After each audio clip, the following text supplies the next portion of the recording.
초등학교 때 가장 기억에 남는 추억이 있다면은 저 소풍이 아닐까 생각이 들어요.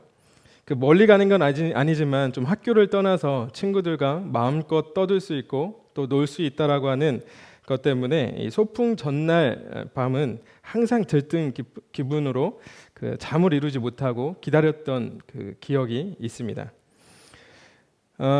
소풍에서 가장 기다렸던 시간이 뭐냐고 물어보면 뭐니 해도 이 점심을 먹은 후에 진행되는 이 그 보물찾기 시간이 아닐까 저는 생각이 들습니다. 그 선생님들이 미리 숨겨둔 그 보물, 그 선물이 적힌 종이를 찾는 시간은 이 소풍의 하이라이트이며 또 모든 학생들이 기다리던 시간이었기 때문에 점심시간에 미리 이미 찾고 있는 친구들도 간혹 있었습니다. 그 보물찾기를 통해서 받게 되는 선물은 대부분 노트이거나 아니면 연필 정도였지만 사실 선물에 큰 관심이 있다기보다는 숨겨져 있는 보물을 찾아내는 그런 즐거움, 그리고 그 찾았을 때 느끼는 그 희열 때문에 이 보물찾기가 기다려지지 않았나 하는 저 개인적인 생각을 해보게 됐습니다. 보물찾기를 하다 보면 어떤 친구들은 많이 찾는 친구들이 있는 반면에 어떤 친구들은 하나도 못 찾는 친구들도 있어요. 여러분들은 어느 쪽에 속해 있어요? 많이 찾는 쪽? 못 찾는 쪽? 저는 약간 못 찾는 쪽. 거의 못 찾아요. 친구들이 못 찾았다고 한 개씩 두 개씩 주기도 했습니다. 그러므로 보물을 찾기 위해서는 보물이 있다라는 믿음을 가지고 끝까지 찾는 인내가 필요합니다. 보이지 않는다고 찾기를 포기하는 순간 남아있던 보물마저도 찾을 수 없게 됩니다. 인간의 삶의 여정은 이 보물찾기라고 생각이 들어요. 누군가에게도 빼앗길 수 없는 가장 소중하고 가치 있는 그런 보물들을 찾고 있는 것이죠. 그런데 이 보물은 가장 빛나고 소중한 것이기 때문에 쉽게 찾을 수 없도록 늘 숨겨져 있습니다. 그렇기 때문에 더욱 값어치가 있는 것이죠. 여러분, 우리가 가장 소중하게 여기는 것들을 강도에게 뺏기지 않기 위해서 집안 곳곳에 보이지 않는 곳에 꽁꽁 숨기지 않습니까? 금도 다이아도 존재합니다만 그것들은 땅속에 숨겨져 있습니다. 그 보물을 찾기 위해서는 그 보물이 있다고 믿는 믿음, 그것을 가지고 끝까지 찾는 자들이 이 보물을 찾아내는 기쁨과 희열을 느낄 수 있습니다. 사랑하는 여러분, 하나님 나라가 바로 이 보물과 같다고 성경은 이야기합니다. 마태복음 13장 44절의 기록에 보니 천국은 마치 밭에 감추인 보화 같으니 사람이 이를 발견한 후 숨겨두고 기뻐하여 돌아가서 자기의 소유를 다 팔아 그 밭을 사느니라. 여러분이 우연히 금이 있는 그 매장되어 있는 땅을 한번 발견해봤다고 우리 한번 생각해 봅시다. 여러분은 그 땅을 발견하고 어떻게 행동하시겠습니까? 많은 사람들에게 가서 야, 나 금 매장되어 있는 땅을 발견했어라고 여러분 알리시겠습니까? 아니면 당장 나의 모든 소유를 다 팔고도 부족하면 영끌을 해서라도 그 땅을 사시겠습니까? 여러분 어떤 거 선택하시겠어요? 알리시겠습니까? 아니면 여러분들의 소유를 다 팔아서 그것도 안 되면 부모 찬스 아니면 영끌을 해서라도 그 땅을 사시겠습니까? 어떻게 하시겠어요? 아마도 우리는 후자를 선택하지 싶습니다. 그렇죠?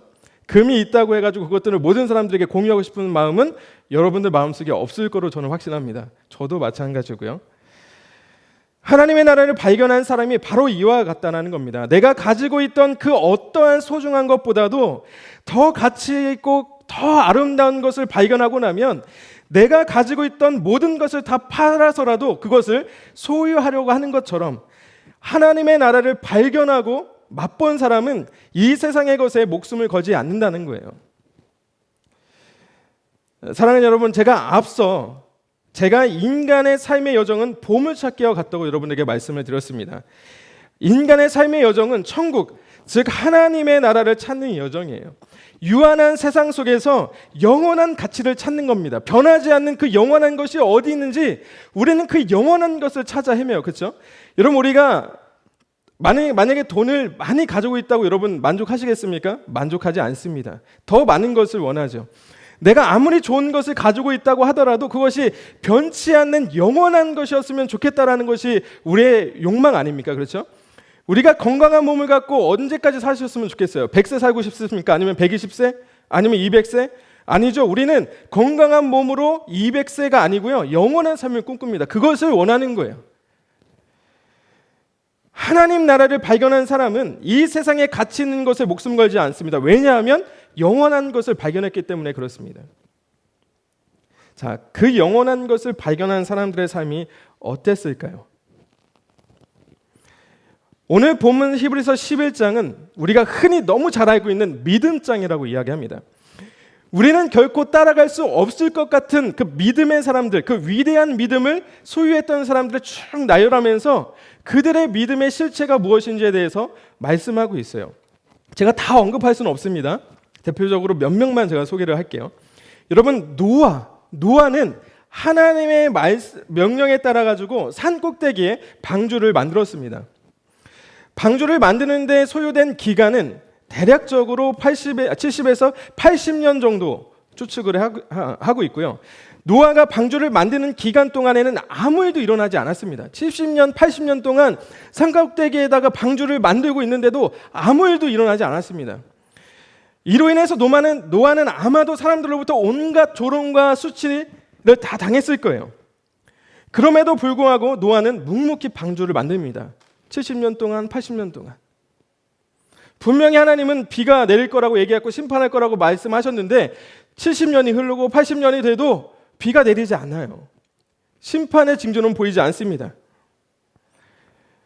노아가 가졌던 믿음은 어떤 거였냐? 노아가 가졌던 믿음은 하나님께서 말씀대로 반드시 세상을 심판하실 것이라는 그 확신이었어요. 그 믿음을 갖고 있었습니다. 비록 70년이 지났고 80년이 지나면서도 아무런 징조가 나타나지 않았지만 하나님은 하나님이 말씀하신 것을 반드시 이루실 거야.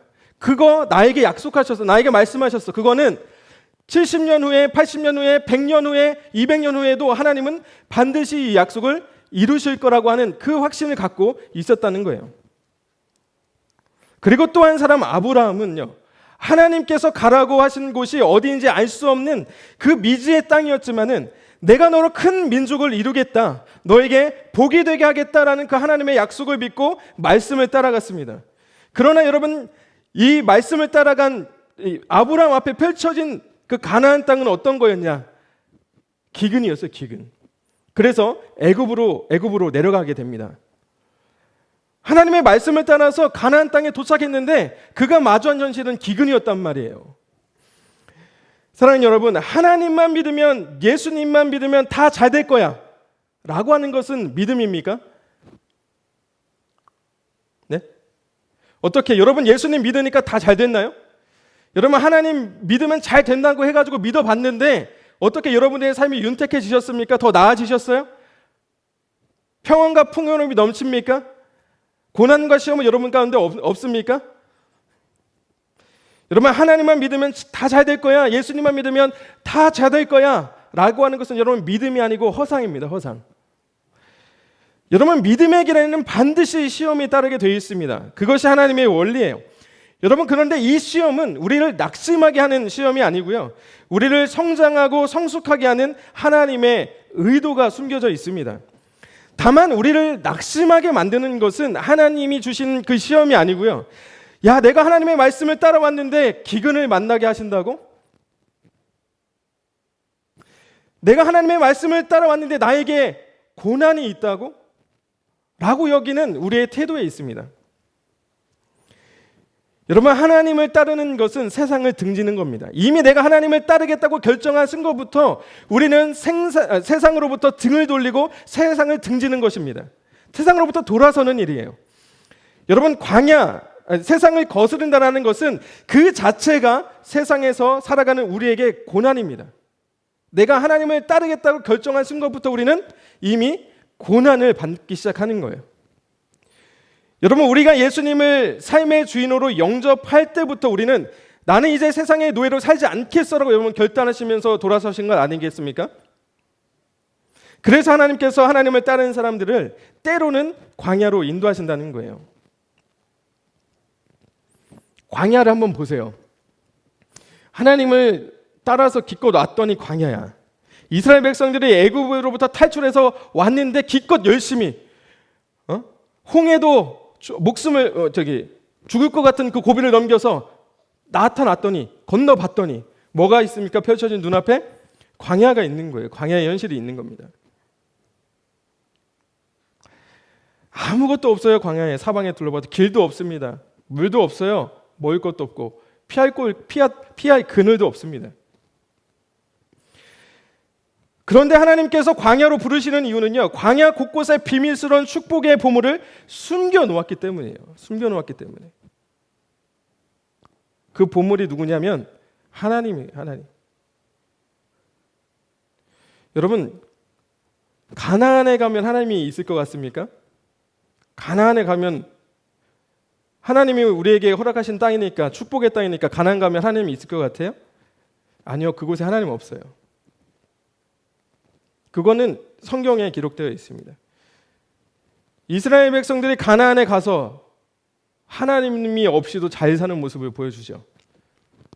그것이 사사기 이후 말씀이 쭉 펼쳐집니다. 하나님 없이도 세상과 죄와 타협하면서 온갖 우상 숭배를 하면서 하나님을 섬기는 이스라엘 백성들이 어디에 있을 때? 가나안에 있을 때였어요. 여러분, 하나님께서 우리를 광야로 인도하시는 것은 그곳에 숨겨놓으신 그 하나님을 발견하게 만들기 위해서요. 광야에서 주님을 만나는 겁니다. 먹을 것이 없는데 그 가운데 우리에게 유일한 만나를 내려주시는 우리의 유일한 공급자이신 하나님을 만나게 하려는 하나님의 깊은 뜻이 있는 거예요. 길이 없는 곳에서 우리를 이끌어 가시는 우리의 유일한 인도자 되시는 그 하나님을 발견하게 하기 위해서 광야로 부르시는 겁니다. 적의 공격과 야생동물의 공격에 피난처가 없는 그곳에 우리를 보호하시고 우리 가운데 유일한 피난처가 되시는 주님을 만나게 하시는 그 장소가 여러분 광야입니다. 아멘이십니까? 그래서 부르시는 거예요. 그곳에 여러분들을 고통스럽게 하고 고난을 주기 위해서 부르는 게 아닙니다. 그곳에 숨겨진 하나님이 어떤 분이신지를 우리에게 알려주시기 위해서 부르시는 줄로 믿습니다. 우리의 광야 같은 인생의 여정은 이 숨겨진 보화 하나님을 찾는 여정인 줄로 믿어요. 여러분, 하나님의 시험은 기근에서 끝나지 않았습니다. 아브라함의 시험은 기근에서 끝나지 않았어요. 기근보다 더 심한 시험을 아브라함에게 주십니다. 그 시험이 무엇이냐? 100세에 하나님께서 주신 하나밖에 없는 아들 이삭을 요구하시는 거예요. 그런데 아브라함은 기꺼이 이삭을 하나님께 드립니다. 그리고 히브리서 기자는 이런 아브라함의 믿음에 대해서 이렇게 기록하죠.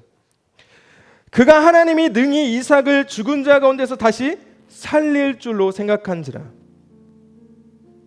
여러분, 하나님께서 아브라함에게 어떤 약속을 하셨습니다. 아들을 약속하시면서 그 아들을 통해서 내가 후손을 하늘의 별과 같이 바다의 모래와 같이 많은 후손을 약속하셨는데 이 아들을 죽여버리면 이삭을 죽여버리면은 하나님이 약속하신 것을 어떻게 이루시겠어요?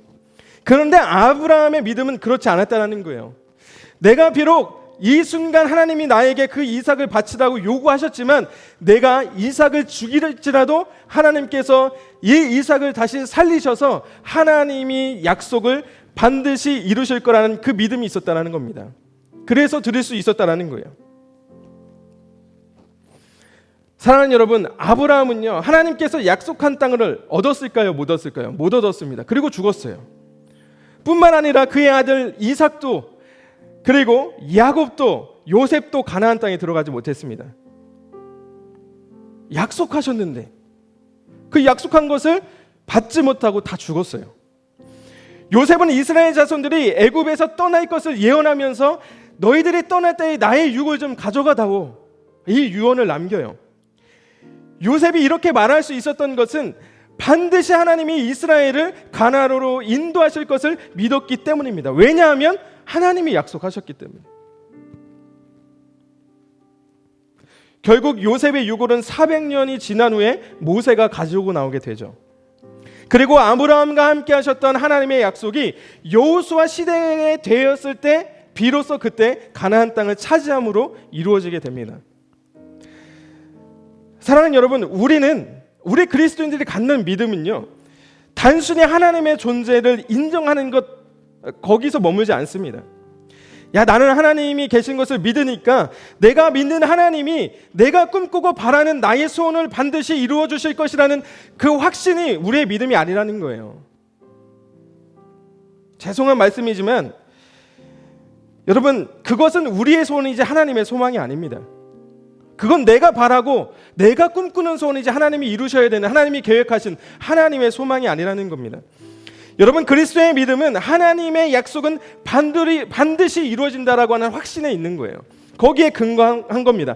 100년이 지나고 200년이 지나고 400년이 지나고 여러분 2000년이 지나도 반드시 하나님의 약속하신 것은 이루신다라는 그 확신이 우리 그리스도인들이 갖는 믿음입니다. 여러분, 아멘이십니까? 여러분, 우리가 당장 볼 수 없어요. 10년, 20년, 100년, 200년. 여러분, 예수 그리스도께서 다시 오신다고 약속하신 게 벌써 2000년이 지났습니다. 이루어지지 않았어요. 그렇지만 우리는 예수님의 다시 오심을 지금 믿고 있는 겁니다. 기다리고 있는 거예요. 다시 오실 것을 확신하고 있는 겁니다. 그것이 우리가 믿는 믿음이에요. 아멘이십니까?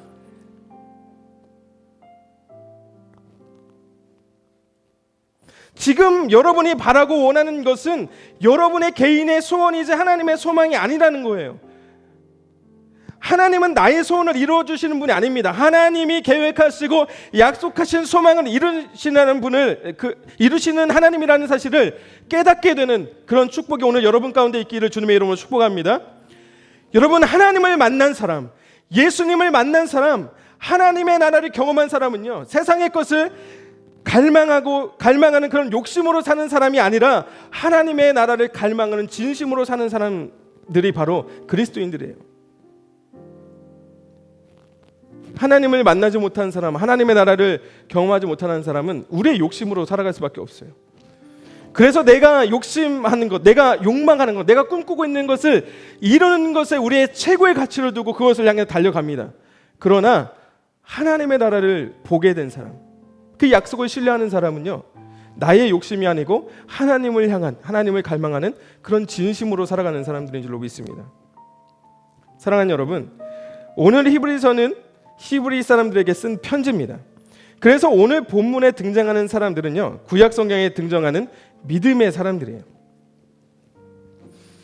그리고 히브리서 기자는 그 믿음의 사람들이 약속하신 것을 받지 못했지만 하나님께서 반드시 그 약속을 이루실 것이라는 믿음으로 살다가 죽었다고 말합니다. 여러분, 이 약속은 무엇입니까?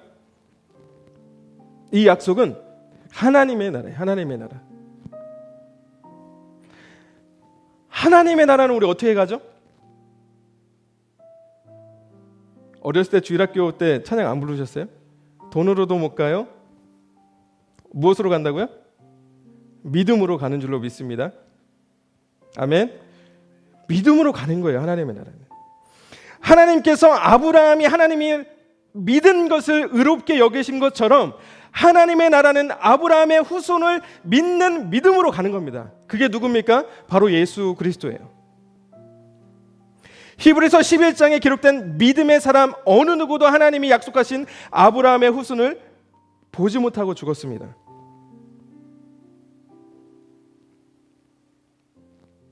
그러나 예수 그리스도께서 반드시 오실 거라는, 자신들을 구원할 그 구원자가 오실 거라고 하는 그 확신을 가지고 살았어요. 그래서 세상에 미련을 두지 않았습니다. 영원한 삶이 있는 하나님의 나라를 바라보면서 이 땅에서는 외국인처럼, 나그네처럼 그렇게 살았다는 거예요.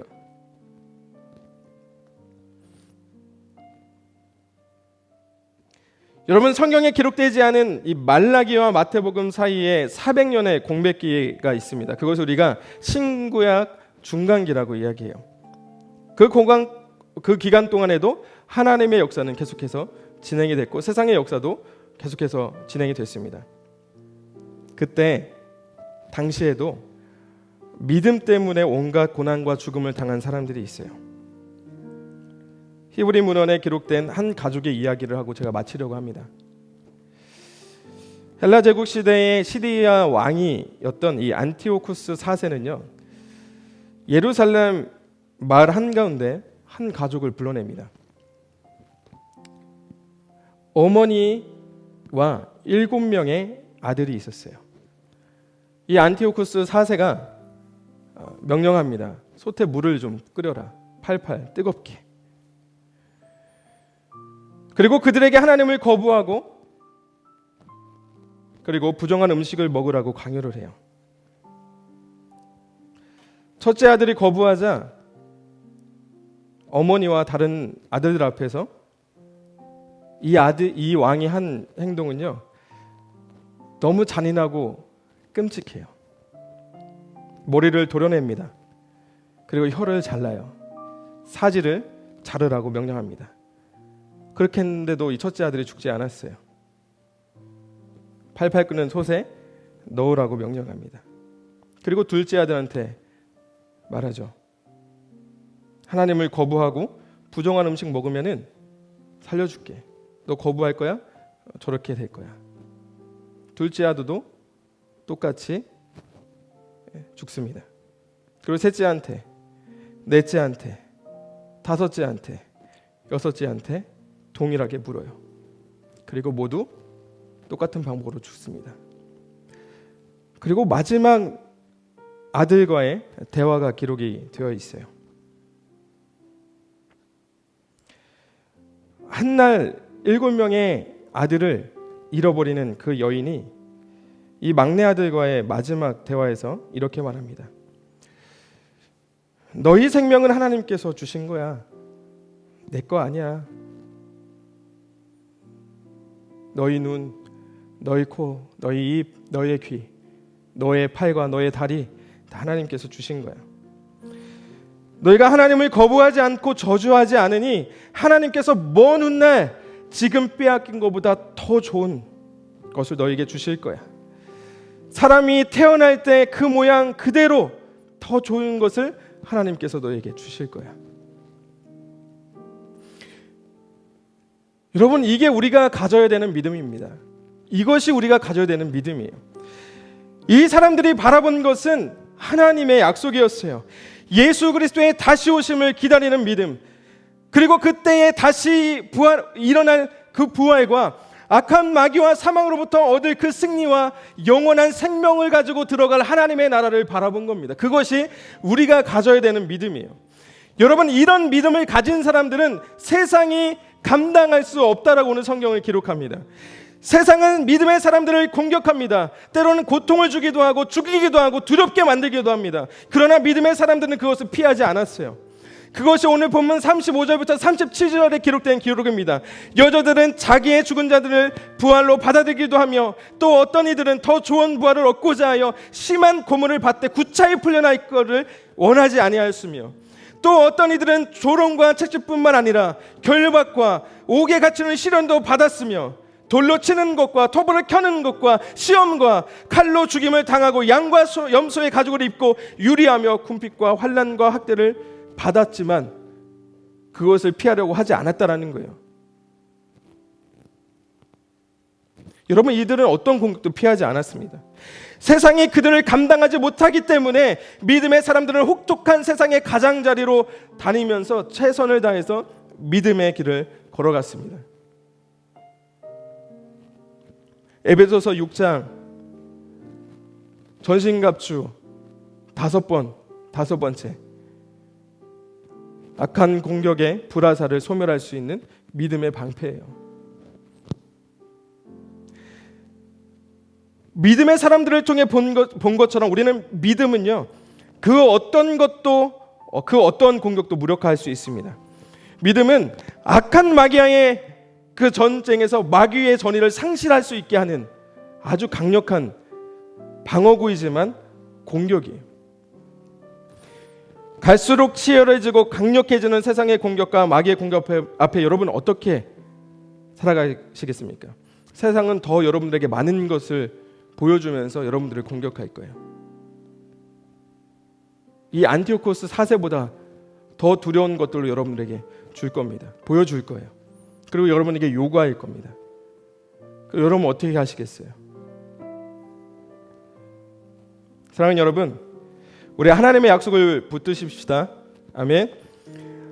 예수님이 예수 그리스도를 통해서 반드시 이루실 부활과 승리와 하나님의 나라를 우리 바라보십시다. 그리고 그 믿음을 가지고 살아갈 때 우리는 그 어떠한 세상의 공격으로부터 승리하게 될 줄로 믿습니다. 여러분, 이 세상이 영원하지 않아요. 유한합니다. 우리는 언젠가 끝납니다.